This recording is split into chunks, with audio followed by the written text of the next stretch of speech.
Bem, boa tarde.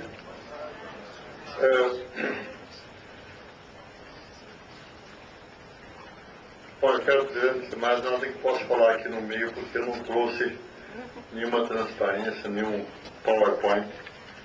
Não estou habituado a isso, nem como ouvinte, muito menos como expositor. Peço desculpas a vocês. Espero me fazer entender mesmo sem a parte de visual, só auditiva. Olha, esse assunto que nos traz aqui, graças a Deus, já é um assunto bastante discutido hoje no Brasil.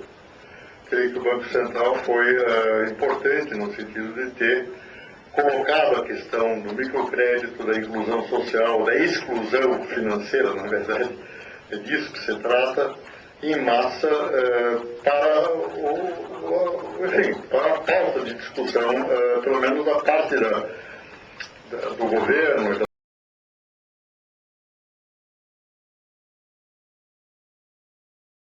mais amplo sobre essa questão. A história dos bancos, ela é totalmente aristocrática. Quer dizer, se você imagina quais foram os primeiros bancos que foram criados, mais ou menos no século XVI, XVII,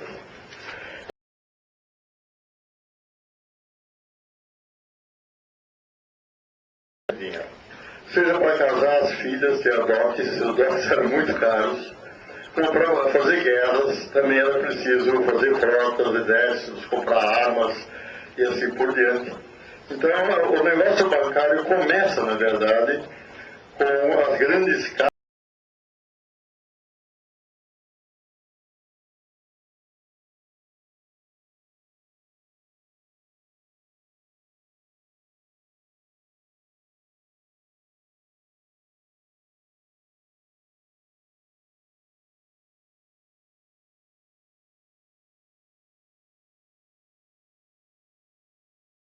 De financiamento político, eu diria, fundamentalmente da aristocracia. Da aristocracia, da monarquia, enfim. A primeira revolução industrial do século XVIII, que pode parecer incrível, mas não havia nenhum crédito para os que inventaram as primeiras máquinas. Máquina de tecer, tear,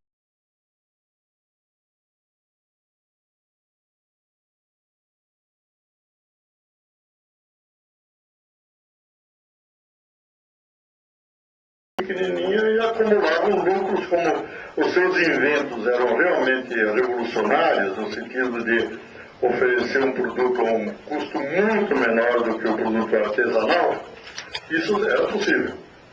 Então, o autofinanciamento, a chamada acumulação de capital, se fazia na própria empresa. Os bancos se tornam, eu diria, o que eles são hoje, ou seja, financiadores do grande capital no século XIX. E no século XIX começa a surgir uma outra economia, uma economia dos excluídos, que hoje tem o nome de economia solidária, acho que é um nome muito bom, não fui eu que inventei, já existia, mas acho que ele exprime com muita precisão aquilo que é a economia alternativa ao capitalismo.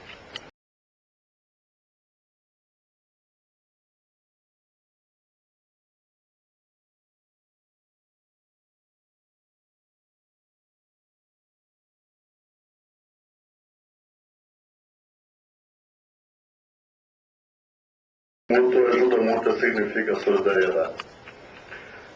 As primeiras cooperativas que surgiram eram cooperativas de consumo, principalmente de consumo, porque tinham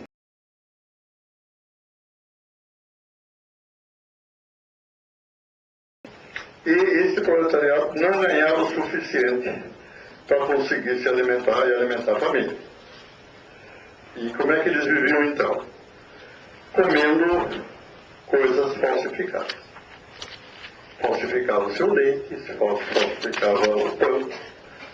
As poucas coisas que se podiam comprar, eles eram barateadas, misturando cal, misturando uma porção de coisas que não faziam nada bem à saúde. Isso era um escândalo, mas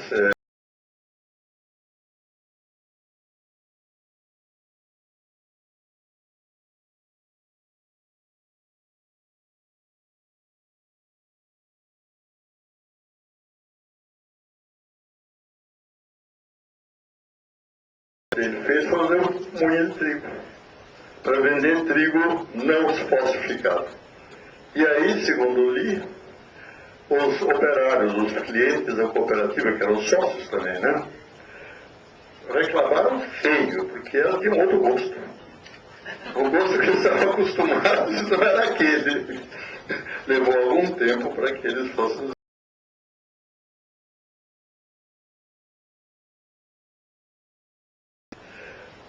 Isso é parte de uma história que se repete, por isso que ela tem atualidade. Quer dizer, eu entrei aqui, lamento ter chegado tão tarde, mas eu estava numa outra.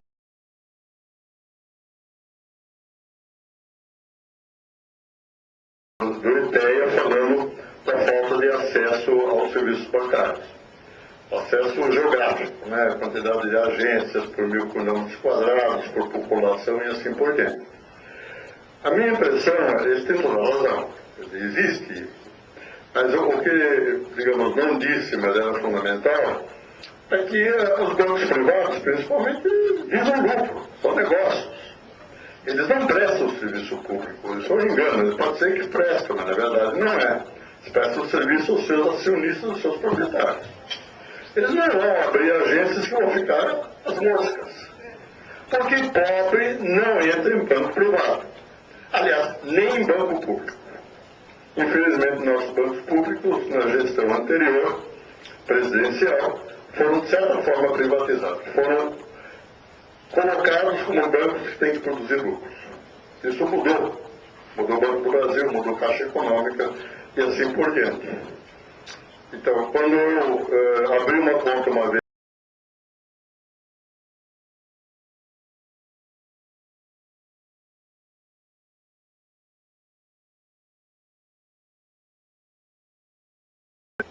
não para mim, enfim, a pessoa já ganhava bem, mas para qualquer outra pessoa fazer aquele depósito era fora de série, fora de claro, que o Banco do Brasil, fiquei indignado, excluía 90% ou 80% da população brasileira de seus clientes depositantes.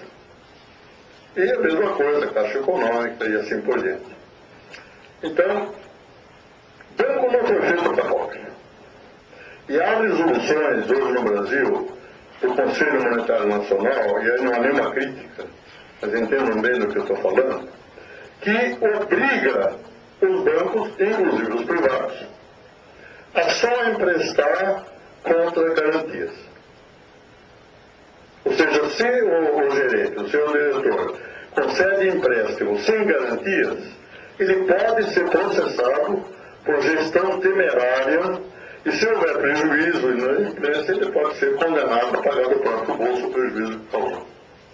Bom, com isso, a exclusão financeira está no cerne do negócio.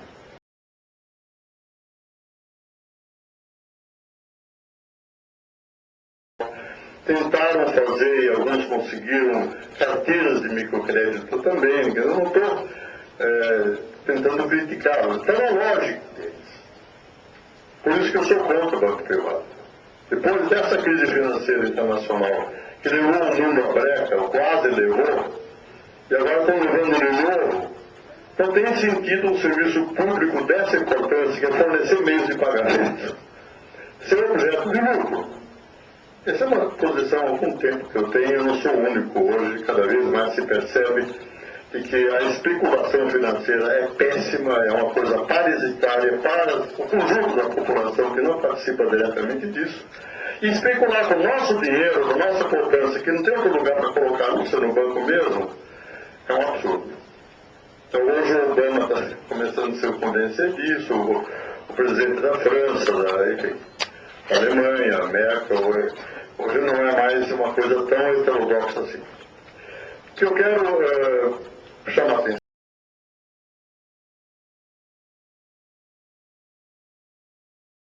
uma forma de se tornar não pobres através de suas próprias iniciativas econômicas. Não precisa esperar a política do governo. Não precisa esperar que os bancos privados, por ação de responsabilidade social, que na época nem se pensava, fossem abrir. Porque, veja, No capitalismo, você tem que ou nascer numa família que já tem capital, que já tem empresa, ou casar com alguém muito rico. Como diz.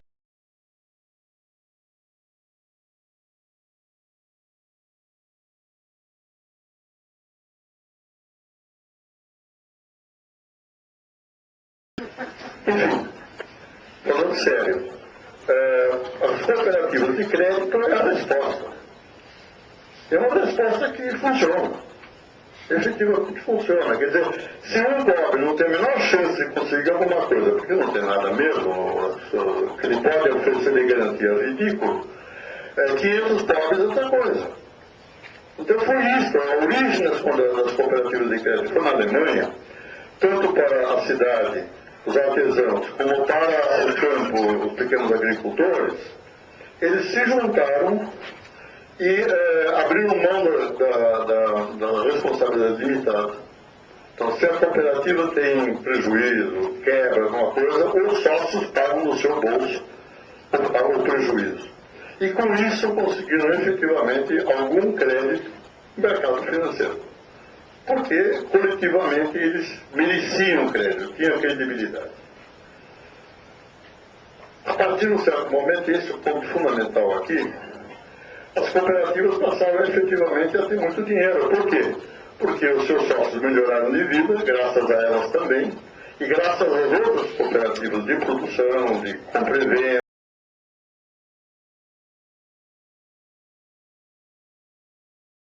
Que não tem a cooperativa, gente. Saúde, seguros, o que vocês imaginam. Então, se criou uma outra economia, que é uma economia de trabalhadores, em que os donos da economia trabalham diretamente, seja no campo, na cidade, em indústrias, ou em bancos mesmo, ou em qualquer outro serviço. Essa economia teve uma enorme prosperidade, foi muito importante, sobretudo na Escandinávia, onde praticamente não há pobres, no Canadá, principalmente no Canadá francês, que tem um sistema interessantíssimo de cooperativa.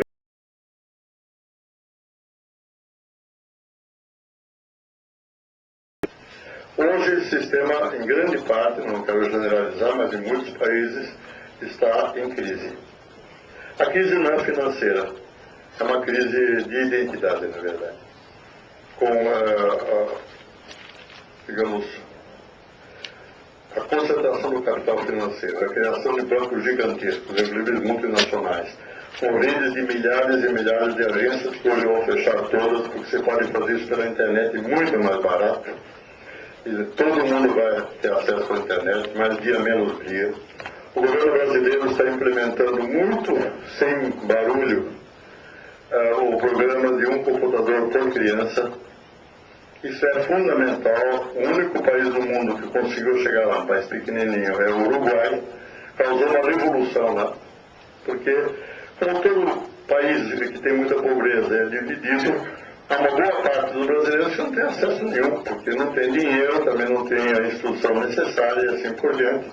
Mas quando a criança leva para casa o computador que ela ganhou na escola, ela ensina os mais velhos e isso muda consideravelmente. Eu quero dizer o seguinte, nós estamos entrando num processo de mudança dos sistemas financeiros, graças inclusive à revolução informática, e estamos seguindo no Brasil, de uma forma extremamente criativa, experiências universais. Então, a cooperativa de crédito é importante.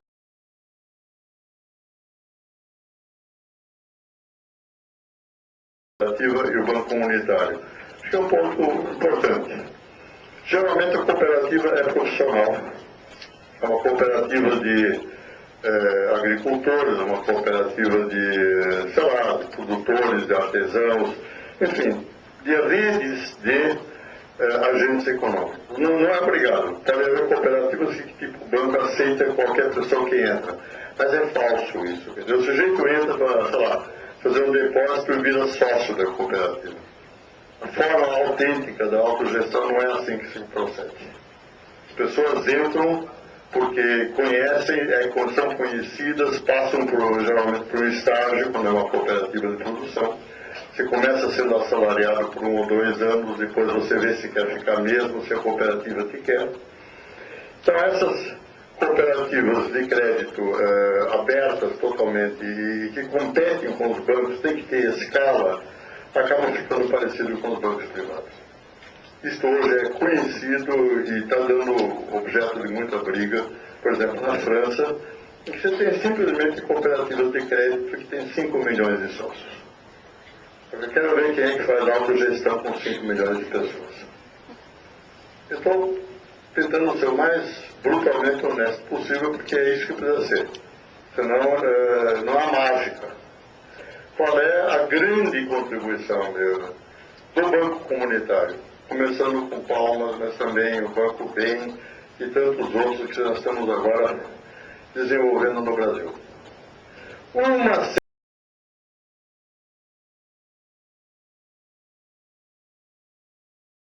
se unir tanto a ponto de criar um banco e eles poderem confiar nesse banco para, de alguma maneira, sair da pobreza e iniciar um processo sustentável de desenvolvimento local. Na minha opinião, eu espero que eu já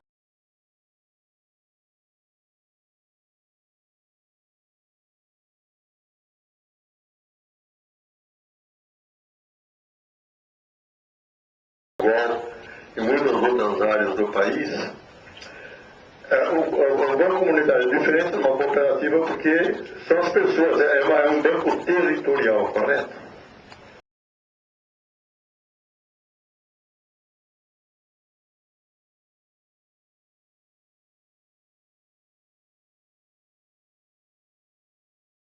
Cada vez mais, né? Facebook, Twitter, você está criando hoje comunidades em que tem gente de todos os continentes possíveis. Se isso dá realmente comunidade, não sei.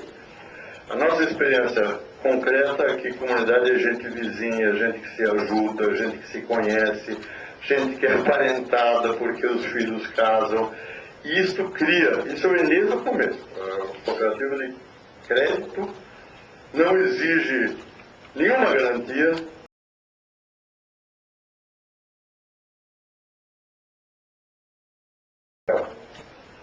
Então, o banco comunitário, ele ajuda a criar a comunidade. Isso eu aprendi com vocês. Vocês dizem isso, eu acredito piamente que deve ser verdade.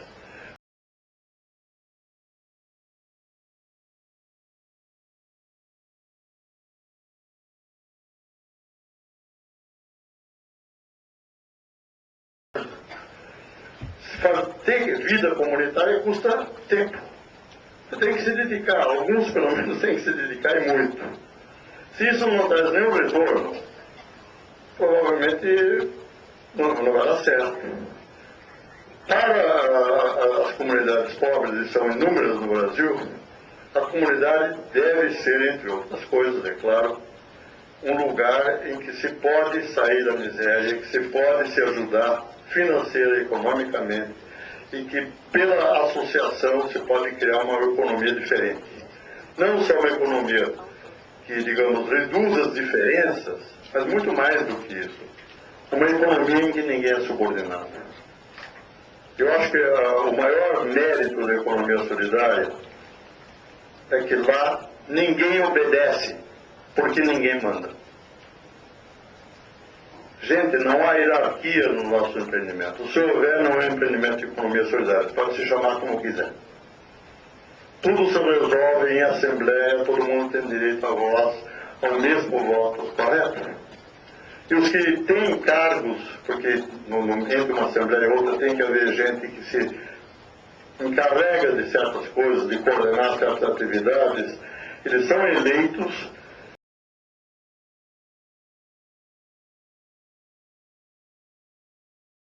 porque a ideia é que todos participam da direção da sua cooperativa ou do seu banco comunitário, seja lá o que for. Então, para mim, o banco comunitário é uma contribuição absolutamente essencial, porque não é profissional, não é de área de atividade, é territorial. Isso é muito bom, porque ela pode se diversificar para tudo. Você pode fazer no Conjunto Palmeiras, ou lá em Vitória, nas comunidades que vocês organizam, ou lá em São Paulo, onde que agora temos 5 bancos comunitários, qualquer tipo de atividade. Né? Você pode produzir comida, hoje em dia se faz agricultura urbana, periurbana, você pode fazer muita coisa. Pode experimentar, o banco permite porque ele te dá um mínimo de apoio financeiro para sair do zero e ver se dá certo.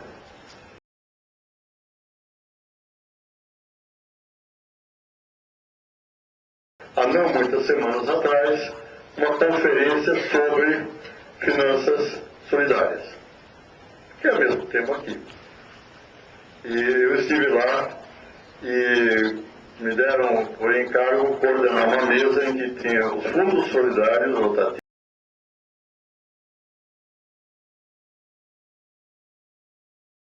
Fiquei absolutamente feliz quando eu ouvi as falas dos companheiros que representavam essas diferentes modalidades da mesma coisa. Entre cooperativa de crédito e banco comunitário há diferenças técnicas, mas o espírito, a maneira de fazer, que é a autogestão, que eu saiba, é exatamente a mesma coisa. Os fundos rotativos solidários são mais modestos, é pouca gente, são, sei lá, 10, 15, 20 famílias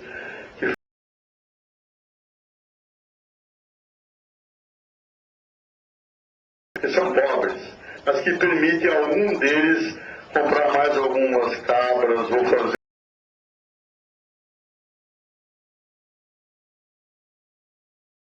importante. Não tem que escolher, vai fazer isso ou vai fazer aquilo ou aquele outro.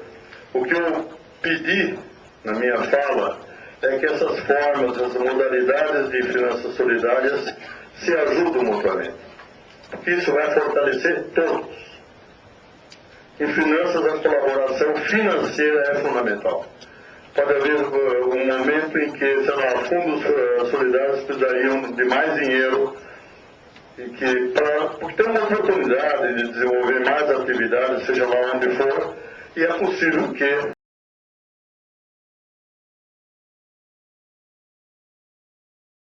rapidamente, olhando se vale a pena os vistos e assim por diante, deveria ter rotineiramente ajuda mútua em que quem tem recursos investe exatamente no que está precisando, no que está podendo aplicar bem.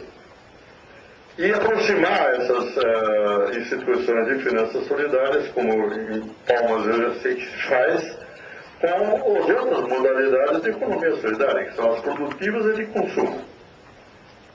Nós vamos criar, estamos criando, querendo ou não, mas é bom fazê-lo conscientemente, um outro tipo de economia no nosso país, que vai conviver com a economia capitalista. Vão se estraçalhar? Duvido muito. Se a economia brasileira continuar crescendo como está, há espaço para todo mundo. Eu acho ilusório, e mais do que ilusório, eu diria até pernicioso, falar em destruir o capitalismo. Eu espero que ele seja simplesmente abandonado. Por todos. Porque não é bom viver. Eu espero. Eu acho que não é bom viver em competição. Permanentemente. Essa é a filosofia de vida e não estou xingando nada.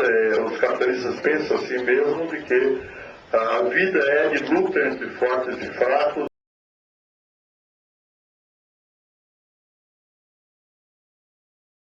São fruto do avanço da humanidade. A nossa visão é literalmente oposta. A gente acha que avança sem competir, mas se ajudando mutuamente, e quem parece fraco nem sempre é o fraco, algumas vezes tem força, tem qualidade, tem conhecimento que na hora H pode se tornar vitais. Bom, eu venho de uma conferência, só pude ficar no comecinho, que trata dos loucos, que trata dos presos e dos ex-presos, que trata dos aleijados, dos cegos, dos surdos.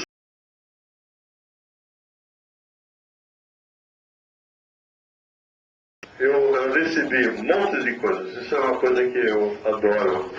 Quando eu venho de uma coisa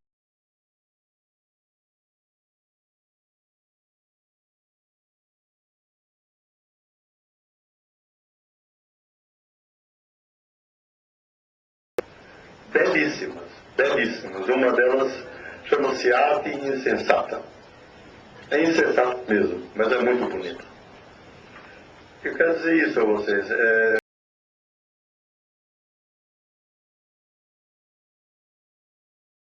Vamos ver na prática o que acontece. Aí não é uma competição.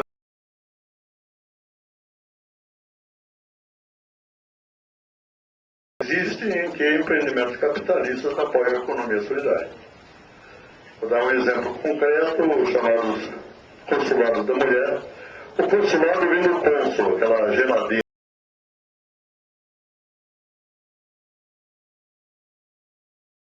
É uma multinacional. Eles têm um estoque enorme de máquinas de lavar que eles não podem vender porque eles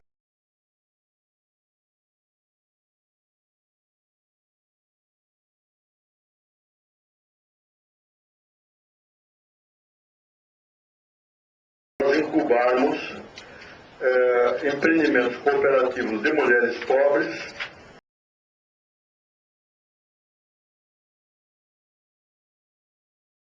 outras atividades, se possível. Recentemente eles me procuraram, de fato esses consulados da mulher, essas cooperativas existem em todos os municípios em que tem a fábrica de máquinas de lavar. É um exemplo apenas. Não creio que seja uma regra que nós vamos fazer disso alguma coisa, mas se houver, eu sou a favor de dizer efetivamente muito obrigado, vamos ver o que acontece. Se isto traz alguma novidade lado a lado, aprendizado de todas as maneiras. Fundamental, ao meu ver,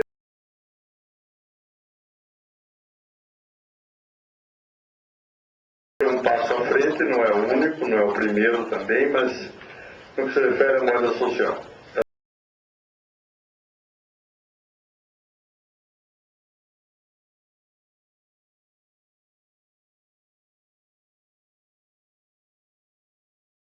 Acho que é capaz que nunca na história isso tenha acontecido agora. Mas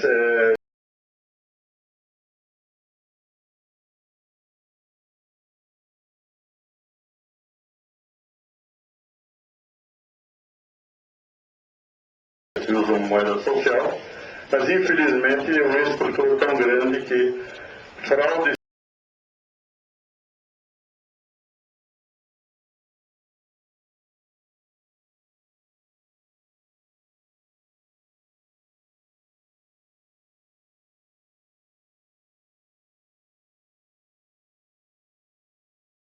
que haja a moeda social, mas garantir aos portadores da moeda social que ela vai continuar valendo.